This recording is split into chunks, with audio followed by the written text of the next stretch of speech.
Hello? Tanong lang po, bakit may mga bully at nabubuli?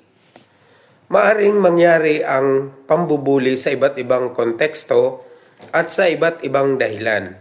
Ang ilan sa mga potensyal na dahilan kung bakit maaring mabuli ng isang tao ang iba ay kabilang ang mga sumusunod. Mga damdamin ng kakulangan at kahihiyan. Ang mga bully ay kadalasang nakakaramdam ng kawalan ng katiyakan at pagkukulang at maaari nilang itulak o gamitin ang ibang tao sa paligid niya upang itago ang kanyang nararamdaman at patunayan sa kanyang sarili na siya ay malakas.